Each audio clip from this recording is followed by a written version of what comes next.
कई जगह मैं पढ़ रहा था 26/11 जब हुआ उस समय भी भारतीय वायुसेना ने कहा था कि हम एयर स्ट्राइक करने के लिए तैयार हैं, लेकिन तब भारत ने ऐसी कोई कार्रवाई नहीं की। इससे पहले क्यों भारत ने कभी ऐसा कदम नहीं उठाया और क्यों पाकिस्तान की हिम्मत इतनी बढ़ी?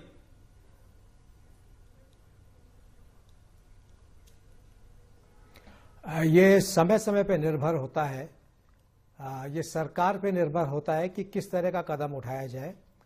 कोई भी मिलिट्री एक्टिविटी या मिलिट्री स्ट्राइक जो होती है, चाहे वायुसेना की हो, आर्मी की हो या नेवी की हो, वो सरकार के आदेश पे होती है और सरकार उस समय देखती है कि अंतर्राष्ट्रीय वातावरण कैसा है, इंटरनल सिक्योरिटी कैसी है और बाकी और बहुत सारी चीज़ें, एक पॉलिटिकल चीज़ है, इकोनॉमिक कंडीशन, इन सब को देखते हुए सरकार डिसीजन लेती है और उसके बाद ही जो सेना है वो कार्यवाही करती है।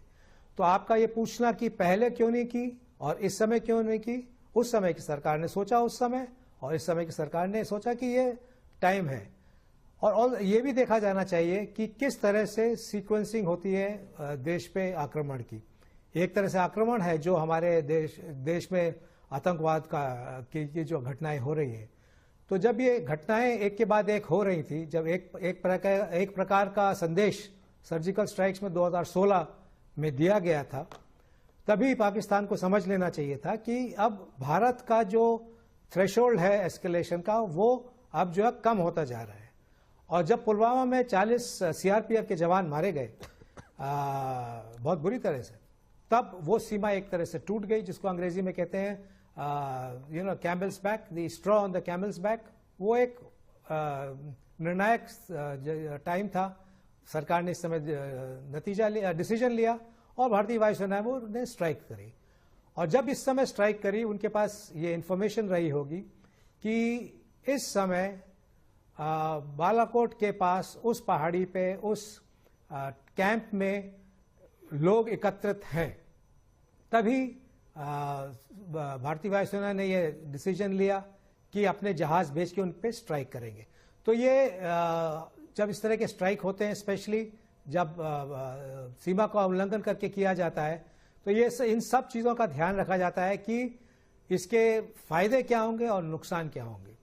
पर इस समय मैं ये भी कहना चाहूँगा कि इस स्ट्राइक पे आप ये एक तरह से अगर सोचें कि अगर वहाँ पे एक भी आदमी नहीं था से या ज़्यादा लोग की डेथ नहीं हुई या ज़्यादा लोग उसमें नहीं मारे गए, पर जो बड़ा मैसेज है, जो बड़ा संदेश है पाकिस्तान को कि अब जो है हम तैयार हैं, अगर और कोई आतंकवाद का इस तरह का आक्रमण हुआ तो भारत देश स्ट्राइक करेगा और हमारे लिए जो सीमा है, अंतर्राष्ट्रीय कहिए या लाइन ऑफ कंट्रोल LOC बोलिए, वो कोई अब सीमा नहीं रहेगी।